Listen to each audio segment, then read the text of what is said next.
Hi y'all, welcome back to my shop. I want to talk to you today about live centers, and why you might want to consider something other than the one that came with your lathe. I started off with a Jet Mini that comes with a live center that looks similar to this. I'll show you a close-up. Here's the live center that comes. It's typical of the Jet Mini and other mini lathes, and it's generally they have what they call a short Morse taper. What that means is if you try to put them in a full-size lathe, frequently they won't self-eject because they're short and it won't release. Let me just show you a quick tip for dealing with that. Just get you a tool that'll fit down that slot,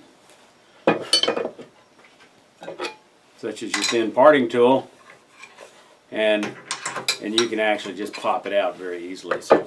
And it's typical of what comes with many lathes. And if all you're going to do is turn bowls, an occasional bowl and not much else, and you're satisfied with it, hey, then maybe it works for you.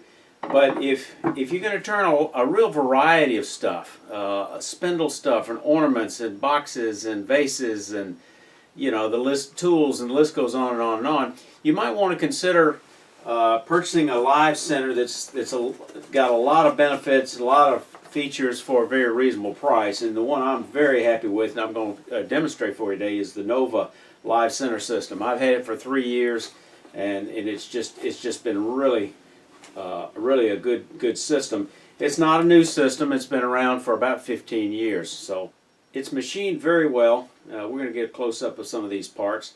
The body, it's got a nice finish, very solid. It comes with 3 bearings. 3 bearings. That compares with the Jet Mini that comes with 1, and you can tell the difference in terms of smoothness. That gives you just a lot more capacity on the thrust side. It dramatically reduces any chances for vibration or play. So it's just a really sturdy system that will last a long time. Now, when I bought my Powermatic, it came with a much nicer live center. This is, I call this a one-way knockoff because it is almost identical. It's got 2 bearings. It's a reasonably good center, and I've been satisfied with it for what it'll do. It's just not nearly as versatile and flexible as this Nova Live Center. It does have a 60-degree aluminum cone that comes with it. That does help. So anything I say about this would apply to the one-way. The one-way also has an aluminum cone. One of the problems, and I could show you a close-up, is that if you use it a lot, you're going to get a tool down here and really chew up this aluminum. So that's a potential problem. But it's a reasonably good, reasonably good live center. It's just not nearly as good as the one-ways. I want to show you some of the flexibility that you got, and the flexibility that comes with this one-way is based primarily on this the approach they've used, which is to use a number 2 Morse taper, a stubby taper, and that's where the different features come with. If you put their 60-degree in there, and it's very similar to the 60-degree cone here, except it's all steel. Comes out with a knockout bar, which makes it just very easy to interchange that tip. This cheap Chinese cone, which I bought before I knew any better, it only has 1 bearing. It's adequate for a lot of tasks, but I wouldn't want to put it on a really heavy load. But it's only got 1 bearing versus 3 on this one. If you take out the tip, you've got a center that could provide some flat support without endangering the wood from a tip, or you could put some turning items might fit in there. So that's an option. Now, one of their features is a cup center, which is going to be somewhat similar to this, in that you have a ring or a cup and a point. And for a lot of your basic wood turning, this may be all you're going to use, or this is going to be your mainstay. But some of the features of this is you can knock out this tip is removable, then that gives you an opportunity to use this for support where you need just minimal support and you don't want to damage the wood, and that could be a handy feature. Another thing it can do, because of the size of the bore of this thing, this makes it very convenient to use this on projects that require drilling on the lathe. And let me show you what I'm talking about. Let's say you're drilling a lamp body with a cord. You can actually come through the quill on your lathe. Most of them are hollow, and come right through there with a 3/8 inch drill bit. And this will provide support for that, so you can get a hole right down the middle. If you don't need something as big as 3/8 inch, you could actually continue to use that cup, and it'll accommodate a 5/16 inch and guide that drill bit very well with that 5/16 inch with that cup with the tip removed. So those are drilling options which are very, very nice, and you just don't have that kind of option here for anything nearly that large.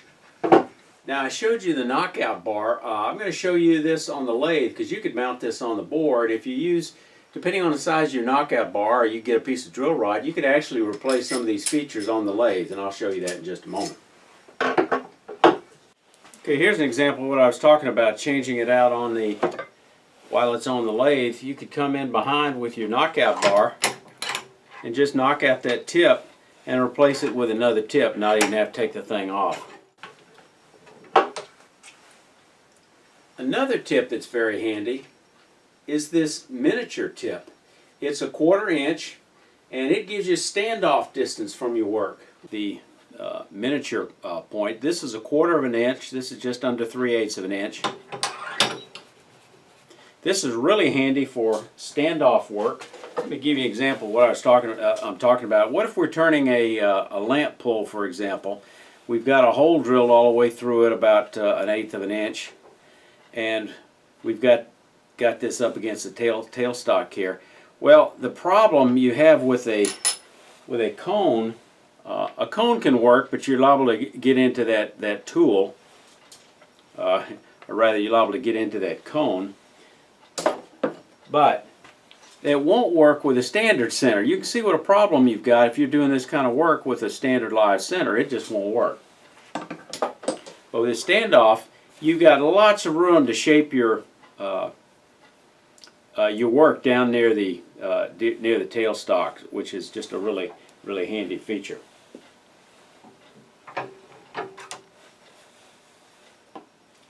Now let's talk about the threaded hub. This is, again, it's number 2 stubby Morse taper.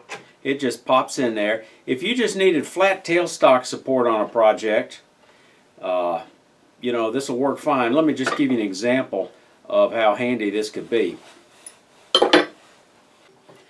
Here's an example of that Morse taper versatility.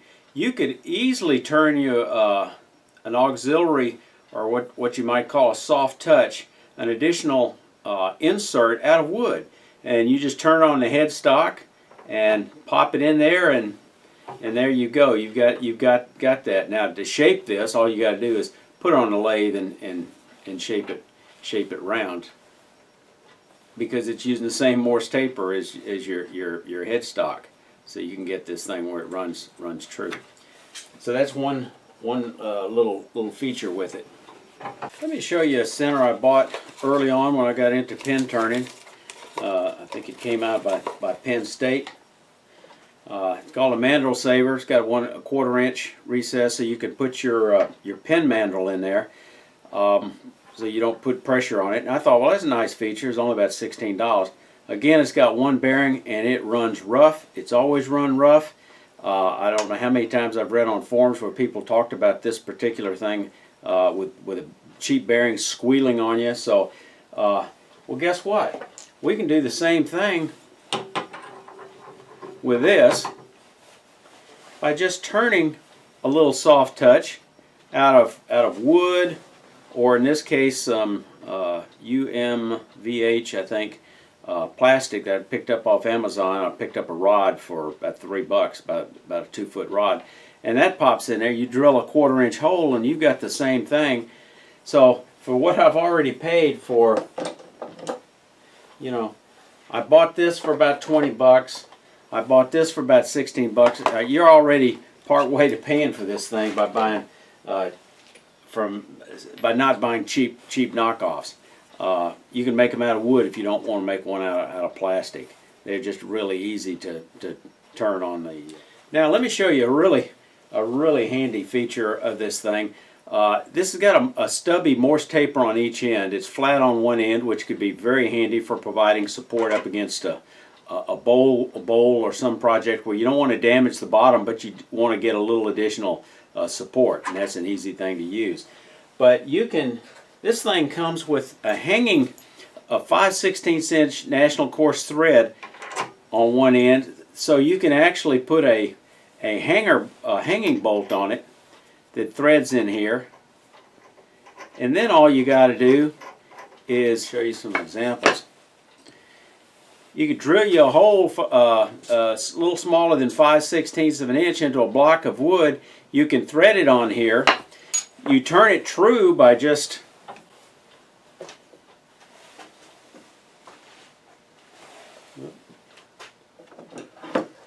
use a knockout bar.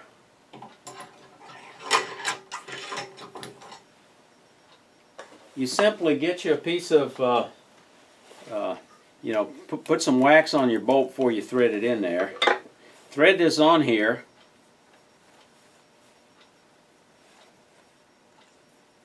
You're going to have to wind up putting this in your tailstock to get enough support on here to turn this. But you're going to put this in your headstock, thread this on, and then you can shape this any way you want so it'll run true. You pop it out and you pop it in here and you're good to go. And let me tell you, that is just so much easier. Tapping a block to go with the one on a one-way or the one that came with a Powermatic or Jet 1642. So you can mimic some of the functionality of the Nova by threading a block, or you can buy a 3/4 by 10 nut and put it on something. But let me tell you, threading these things and then turning around and taking this over here and putting a pin in here and using this for a dead center to turn this true is just a lot more effort than using the functionality that comes with that hanging bolt. Another example besides the hanging bolt, it comes with a 5/16 inch standard bolt. And here's how you can use that. You could actually take something, instead of drilling and using a hanger bolt, you could take a block of wood and you know, recess this bolt.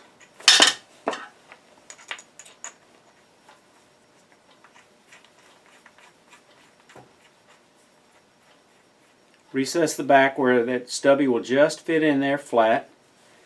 And then you've got a pop in, pop out feature, and you can shape this any way you want. Think of this as maybe that fits inside the throat of a hollow form, or maybe that you make this as a cup and it fits over the neck of a vase. I mean, there's just no end to the functionality. And they're easily taken on and off. Let's say for some reason you needed a large plate on your tailstock. Again, cut you out a plate of plywood or whatever, put the bolt in it and thread it and pop it on, and you're good to go. So there's just lots of features. Now this short threaded stem is also used in conjunction with a step cone, and this step cone has got some really nice features. If you just needed these steps to go inside different size holes that match these steps, you just pop it on right there and press up against it, and it holds just like that without anything else on it, which makes for very quick removal. You pull this thing out and it pops right off. But the cone is a nice feature. you pop this on here, you pop this on here, and you've got this cone, and you could fit any type of square stock or round stock that you don't want to put a center on. For example, you don't want to put a point in there to damage the wood, and it'll just fit right in here and automatically center on that thing. So that's just a really handy feature. Another trick you can do, you can take this bolt, mount it in a collet chuck or a Jacob's chuck, and file off the numbers, round off the edge, and you'll get something that looks like that. That's basically flat. And with that, let me show you how you can use that. We're going to thread this thing.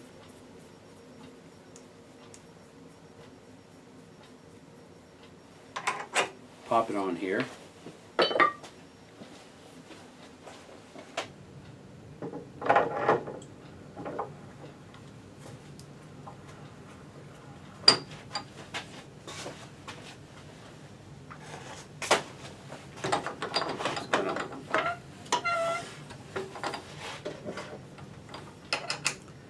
We're going to mount our jam chuck, just a large block of wood that's contoured to fit the inside of a bowl.